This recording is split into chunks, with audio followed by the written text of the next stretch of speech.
జయ హో మాత. అమ్మచే ప్రభావితులు. రచన శ్రీ కొండముది సుబ్బారావు అన్నయ్య గారు. వ్యాసం 3. శ్రీ పన్నాలవారు అన్నాలవారు. యద్విద్విభూతి మత్సత్వం శ్రీమదూర్జితమేవ వా తత్తదేవావగచ్చత్వం మమ తేజోంస సంభవం అథవా బహునైతేన కిం జ్ఞాతేన తవార్జున విష్టభ్యాహమిదం కృష్ణమేకాంశేన స్థితో జగత్. గీత 10వ అధ్యాయం 41-42 శ్లోకాలు. ఈ లోకంలో ఐశ్వర్యవంతము, శోభాయుతము, ఉత్సాహభరితము అయిన ప్రతి వస్తువు నా తేజస్సులోని ఒక అంశం నుంచే కలిగిందని గ్రహించు. అర్జున, అంతేకాకుండా నా విభూతి వివరాలన్నీ తెలుసుకోవడం వల్ల నీకు ప్రయోజనమేమీ లేదు. ఈ సమస్త జగత్తును నాలోని ఒక్క అంశంతోనే నిండి నిబిడీకృతమై ఉన్నానని మాత్రం తెలుసుకో. యయా శక్త్యా బ్రహ్మ కమలనయనః పాలనయనః జగత్స్రష్టుం పాతుం ప్రళయముపనేతుంచ కుశలాః యయా వ్యాప్తం విశ్వం వసతి ఖలు యస్యాం జగదిదం నమామాద్యాం దేవీం ముకుళితకరస్తాం అభయదాం. జిల్లెళ్లముడిలో ఏ కార్యక్రమం జరిగినా ఇదే ప్రార్థనా శ్లోకం. పన్నాలవారిచే విరచితం. అందరికీ తెలిసింది పన్నాలవారు జ్ఞానాలవారు. జ్ఞానం వారి సొత్తు. జ్ఞాన పంపకమే వారి వృత్తి ప్రవృత్తి. కానీ నేనంటాను పన్నాలవారు అన్నాలవారు. ఎందుకంటే కొన్ని వేల కుటుంబాల పిల్లలకు జ్ఞానంతో పాటు అన్నం పెట్టిన మాతృశ్రీ ఓరియంటల్ కళాశాలకు పునాది రాయి పన్నాలవారు. ఆ పిల్లలే నేడు పెద్దలై, పండితులై, గురువులై ఆంధ్రదేశం నలుమూలలా విస్తరించి జ్ఞానాన్ని పంచుతున్నారు. ఇంకా ఎందరో అన్నాలు తినడానికి ఉపకరణాలు అవుతున్నారు. ఇంతమంది అన్నానికి పునాది అయిన పన్నాల మాస్టారిని పన్నాలవారు అన్నాలవారు అనటం సముచితమే అని అనుకుంటాను. అమ్మతత్వాన్ని అక్షరాల ఆచరించిన మహనీయుడు పన్నాలవారు. ఆచార్యత్వంలో ఆయన ద్రోణాచార్యుడే. అమ్మ బిడ్డలందరూ ప్రత్యక్షంగానో పరోక్షంగానో ఆయన శిష్యులే. అందుకే శిష్యులో ప్రశిష్యులో అమ్మ బిడ్డలందరికీ ఆయనది గురుస్థానమే. అమ్మ సుప్రభాతం ద్వారా ప్రాతస్మరణీయులు, అంబికా సహస్రనామ స్తోత్రం ద్వారా పూజాకాల స్మరణీయులు, అమ్మ సంధ్యావందనం ద్వారా సంధ్యాకాల స్మరణీయులు, శృంగార లహరి ద్వారా నిత్య స్మరణీయులు, వెరసి మనందరికీ నిరంతర స్మరణీయులు వారు. తన జ్ఞానబోధ ద్వారానే కాదు, వారి జీవన విధానంతో కూడా మనందరికీ ఆదర్శప్రాయులు పన్నాలవారు. ఈ సందర్భంగా ఆయన నిబద్ధత గురించి ఒక విషయం ప్రస్తావిస్తాను. వారు 1971వ సంవత్సరంలో శ్రీరామ శీలానుశీలనం విషయంగా గ్రహించి పరిశోధన చేసి డాక్టరేట్ పొందారు. ఆ సమయంలో ఒక పరీక్షకుడు రాముడు దేవుడైతేనేం కాకపోతేనేం అని వ్యాఖ్యానించినందుకు నొచ్చుకుని శ్రీరాముడినే శంకించినందుకు బాధపడి డాక్టరేట్ పొందినా డాక్టర్ అని వ్రాసుకోవటానికి వారి మనసు ఇచ్చగించేది కాదట. అంతటిది వారు నమ్మిన వాటి పట్ల వారికున్న నిబద్ధత. అది వారి మహోన్నత వ్యక్తిత్వం. వారు ఒక సందర్భంలో ప్రస్తావించారు. వారు అమ్మ మీద దాదాపు 20 గ్రంథాలు రచించి ప్రచురించారట. కానీ వారి దగ్గర ఒక్క కాపీ కూడా లేదట. ఎలాంటి ప్రచారం కోరుకొని ఈ జ్ఞాన పండుకు సమకాలీనమవటం మన అదృష్టం. అమ్మ దివ్యలీలకు ఒక సజీవ సాక్ష్యం శ్రీ పన్నాల రాధాకృష్ణ శర్మ గారు. మామూలుగా ఎవరైనా ఒక వ్యవస్థ ఏర్పరిచి ఎవరో ఒకరికి దాని నిర్వహణ బాధ్యత అప్పగిస్తారు. కానీ అమ్మ విధానం వేరు. అమ్మ వ్యవస్థ అధిపతులను ముందుగా నిర్ణయించి ఆ వ్యవస్థలు ఏర్పరుస్తుంది. అలాగే మాస్టారు ఒక పాఠశాల ఉపాధ్యాయులుగా ఉన్నప్పుడే, కళాశాల ఉపన్యాసకులుగా పనిచేసే విద్యార్హతలు లేనప్పుడే అమ్మ భవిష్యత్తు అంటే మనకు మాత్రమే భవిష్యత్తు, అమ్మకు భూత భవిష్యత్ వర్తమానాలన్నీ వర్తమానమే కదా. అమ్మ అప్పుడే భవిష్యత్తులో పెట్టబోయే సంస్కృత కళాశాల ప్రధానాచార్యులుగా ఆయనను నియమించింది. తర్వాత మాస్టారు ఆ సంబంధిత అర్హతలన్నీ పొంది ఆ పదవిని అలంకరించి ఆ కళాశాలను దినదిన ప్రవర్ధమానం చేయటం ఒక చారిత్రక సత్యం. ఆయన నాటిన విద్యార్థి వృక్షాలు నేడు దేశ విదేశాల్లో విస్తరించి తగు ఫలాలిస్తున్నాయి. తరువాత జిల్లెళ్లముడిలో నాటబడ్డ ఈ రాధాకృష్ణ శర్మ గారనే వృక్షం శాఖోపశాఖలుగా విస్తరించి లోకం అంతా తన కీర్తి ప్రతిష్టలనే కాక తానే విస్తరించిన వైనం ఒక మహాద్భుతం. తిరుపతి దేవస్థానం తరపున వ్యాస భాగవతం శుద్ధప్రతి ప్రచురించే ప్రాజెక్టులో వీరు పరిష్కర్తగా తన సేవలు అందించారు. కావ్యకంఠ గణపతి ముని వ్రాసిన ఉమాసహస్రం అనువాదం చేశారు. యోగ వాసిష్ఠ సారం వ్రాసి వారి జీవితం ధన్యం చేసుకున్నారు. అమ్మ వెలిగించిన ఈ జ్యోతి జాజ్వల్యమానంగా వెలిగి తన కాంతులతో లోకానికి వెలుగునిచ్చిన మాట యథార్థం. రాధాకృష్ణ శర్మ గారితో నా బాంధవ్యాన్ని ఒక్కసారి నెమరు వేసుకుంటాను. వారు 1960 దశకంలో మా అప్పికట్ల హైస్కూల్లో ఉపాధ్యాయులుగా పనిచేశారు. ఇది మా మహాభాగ్యం. మా నాన్నగారు కొండముది రామకృష్ణ అన్నయ్య, రాధాకృష్ణ శర్మ గారు ఎన్నిసార్లు అప్పికట్ల నుండి జిల్లెళ్లముడి కాలినడకన వచ్చేవారు. ఆ రోజుల్లో జిల్లెళ్లముడిలో మాస్టారు రాధాకృష్ణ శర్మ గారిని, మా నాన్నగారు రామకృష్ణ అన్నయ్యని, మా పెదనాన్నగారు గోపాల్ అన్నయ్యని కలిపి కృష్ణత్రయం అనేవారు. ఈ త్రయం అమ్మను సేవించి అమ్మ ప్రేమను పొంది తరించారు. జ్ఞాపకాలుగా అవి మిగిల్చి అందరినీ ధన్యులు చేశారు. అమ్మ ప్రభావితులలో వీరు అగ్రభాగాన నిలిచారు. జయహోమాత. వ్యాసం 4. వైద్యో నారాయణో హరిః. అభయం సత్వసంశుద్ధిః జ్ఞానయోగ వ్యవస్థితిః దానం దమశ్చ యజ్ఞశ్చ స్వాధ్యాయస్తప అర్జవం.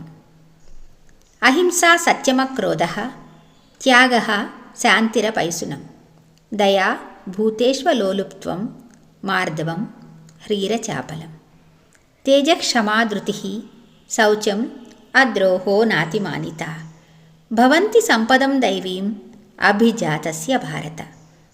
గీత 16వ అధ్యాయం 1, 2, 3 శ్లోకాలు.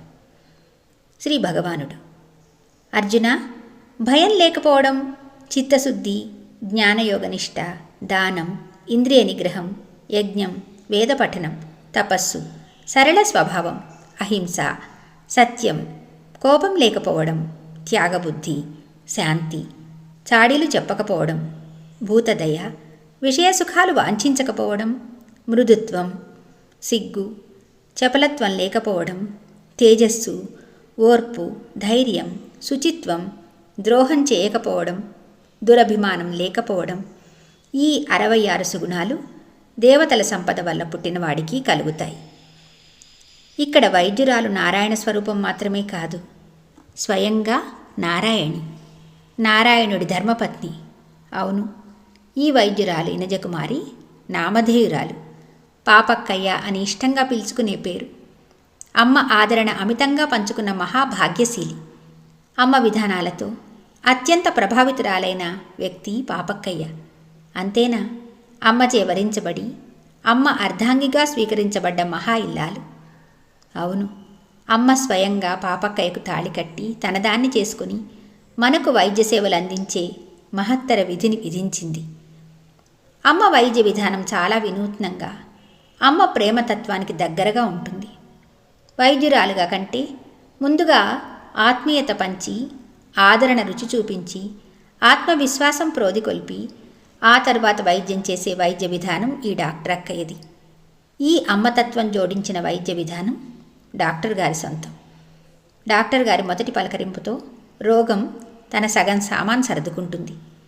అమ్మను స్పృశించిన, అమ్మకు వైద్యం అందించిన తన అమృత హస్తాలతో రోగిని తాకగానే రోగం తన పూర్తి సామాను సర్దుకుంటుంది. ఇక అమ్మను నిరంతరం మనసులో స్మరణ రూపంలో ప్రతిష్ఠించుకున్న డాక్టర్ గారు వైద్యం ప్రారంభించగానే రోగం రోగిని వదిలి వెళ్ళిపోతుంది. అక్కయ్య మాతృశ్రీ మెడికల్ సెంటర్లో అమ్మ నియమించిన డాక్టర్. దీనిలో ఒక విశేషం ఉంది. మెడికల్ సెంటర్ 1978వ సంవత్సరం మే నెలలో ప్రారంభిస్తే అంతకు మునుపు 3 సంవత్సరాల క్రితమే అమ్మ పాపక్కయ్యను డాక్టర్గా ఎంచుకుని నెల్లూరు డాక్టర్ గారు డాక్టర్ ఎస్వి సుబ్బారావు గారి దగ్గర శిక్షణ ఇప్పించింది. ఇది నిరూపించడం లేదు డాక్టర్ పాపక్కయ్య అమ్మ ఎంచుకున్న వైద్య ఉపకరణమని. అమ్మ చేతిలో ఉపకరణమై అందరికీ ఆరోగ్యంలో ఆయుధమైన అక్కయ్య ఆ నారాయణుని చేతిలోని చక్రం ఏమీ తీసిపోదు. ఇక పాపక్కయ్య చేసిన వైద్యసేవ అమోఘం, అద్వితీయం. అమ్మ విశ్వకుటుంబ భావన అణువణువు వంట పట్టించుకొని రోగులందరినీ అమ్మ స్వరూపులుగా భావించి వారికి చికిత్స చేసిన విధం. అమ్మ చెప్పిందిగా, రోగికి వైద్యుడు నారాయణ స్వరూపమే కాదు, వైద్యుడికి రోగి కూడా నారాయణ స్వరూపుడే అని. అది అక్కయ్యకే చెల్లింది. అక్కయ్య బాపట్లలో కుష్ఠరోగులకు వారి ఆసుపత్రికి వెళ్ళి వైద్య సేవలు అందించిన విధానం చూస్తే ఈ లోకానికి అమ్మ అక్కయ్యను ఒక వరంగా ప్రసాదించినదని తెలుస్తున్నది. జిల్లెళ్లమూడి, బాపట్ల, చుట్టుపక్కల పేదల డాక్టర్ ఈ పాపక్కయ్యే. అందరింటి ఆవరణలో అందరి ఆరోగ్య అనారోగ్యాల చిట్టా అక్కయ్య వద్దే. వారు ఏమాత్రం అలక్ష్యంగా ఉన్నా అక్కయ్య ఊరుకోదు.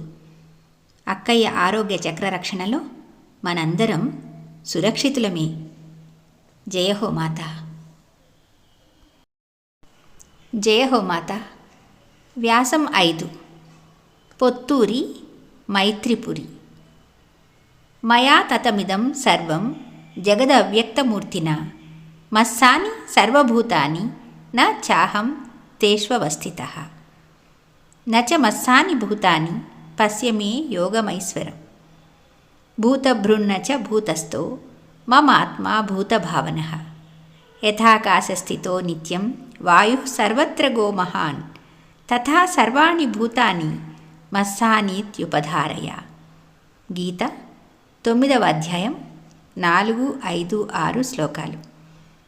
ఇంద్రియాలకు కనిపించని నా రూపం ఈ విశ్వమంతా వ్యాపించి ఉన్నది. సకల జీవులు నాలో ఉన్నాయి, నేను మాత్రం వాటిలో లేను. ఈశ్వర సంబంధమైన నా యోగశక్తిని చూడు. భూతాలు నాలో లేవు. నా ఆత్మ సమస్త భూతాలను సృష్టించి పోషిస్తున్నప్పటికీ వాటిలో ఉండదు. సర్వత్రా సంచరించే మహావాయువు ఆకాశంలో నిరంతరం నిలిచి ఉన్నట్లే సర్వభూతాలు నాలో ఉన్నాయని తెలుసుకో. పొత్తు, మైత్రి రెండు ఒకే అర్థం. అందుకే వారు తన మెయిల్కు మైత్రిపురి అని పేరు పెట్టుకున్నారు కాబోలు. నిజానికి ఆయన ఒక సోదరపురి కూడా. పైకి గంభీరంగా కనిపించే ఆయన ఎంత సాత్వికుడో, ఎంత స్నేహాభిలాషో తెలుస్తుంది. సిఫారసులను అంగీకరించని ఆయన ప్రతిభను గుర్తించడంలో ముందుండేవారు. అందుకే వారు పత్రికా సంపాదకుడుగా విజయవంతం కాగలిగారు. ఆయన నిజ జీవితంలో చేసిన పదప్రయోగాలు 10 కాలాల పాటు పదిలంగా ఉండేవి. మా నాన్నగారు శ్రీ కొండముది రామకృష్ణ గారి గురించి ఒక సందర్భంలో ఆయన, అమ్మ మంచానికి 5వ కోడు రామకృష్ణ అన్నారు. అది రామకృష్ణ గారి సంపూర్ణ జీవితానికి అద్దం పట్టింది.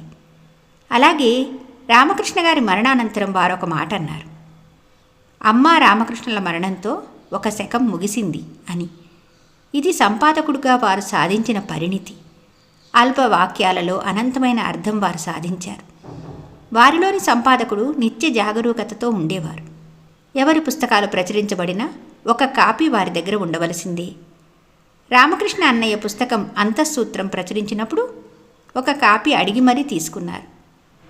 సన్నని తీగ మీద నడకలాంటి సంపాదకత్వాన్ని అవలీలగా కాకపోయినా ఎవరి మనసు నొప్పించకుండా, తన సిద్ధాంతాలకు తిలోదకాలు ఇవ్వకుండా నడిపించారు. ఇది అచ్చంగా అమ్మ ప్రభావమే. ఆయన జీవితాన్ని పరిశీలిస్తే మొదటి నుండి ఒక విషయం అవగతమవుతుంది. తనకు బలమైన సిద్ధాంతాలు ఉన్నప్పటికీ తద్భిన్నమైన నమ్మకాలు కలవారితో కూడా కలిసి నడవగలిగారు. తను ఒక హేతువాది అయినప్పటికీ ఆధ్యాత్మికవాది అయిన కుర్తాళం పీఠాధిపతి శ్రీ శ్రీ శ్రీ సిద్ధేశ్వరానంద భారతీ స్వామి వారితో సన్నిహితంగా ఉండగలిగారు. ఈ సంయమ స్వభావమే వారిని జీవితంలో ఉన్నత శిఖరాలకు చేర్చింది. వారు జీవితంలో ఎన్నో పదవులు అలంకరించారు. నా ఉద్దేశంలో వారు శంకరన్ గారితో కలిసి ప్రభుత్వం వారికి నక్సలైట్లకు మధ్యవర్తిగా ఉండి చర్చలు జరిపించిన తీరు భవిష్యత్తు తరాలకు మార్గదర్శకం. అమ్మ సరే అనే మంత్రానికి మారు రూపమే ఇది. వారు జిల్లెళ్లముడి అమ్మను కడవరకు అనుసరించిన ఆయన పూర్తి ఆధ్యాత్మికవాది మాత్రం కాదు. కానీ వారు పారమార్థిక పద కోసం తయారు చేయటం విశేషాలలో విశేషం. వెంకటేశ్వర స్వామి వారి ఆభరణాల పరిశీలనా సంఘంలో వారికి సభ్యత్వం దొరకటం వారి సుకృతం. వారు వ్రాసిన పుస్తకాలతో పని లేదు. వారి జీవితమే పాత్రికేయులందరికీ ఆదర్శప్రాయం. ఇంకా జిల్లెళ్ళముడి అమ్మను వారు కొలిచిన తీరు అనితర సాధ్యం. అమ్మ భౌతికంగా కనుమరుగైన తర్వాత వారు పెద్దరికం వహించిన విధానం వాంఛనీయం. పౌర హక్కుల సంఘం నాయకుడు ప్రొఫెసర్ హరగోపాల్ గారు పొత్తూరి వారి గురించి ఒక మాట అన్నారు.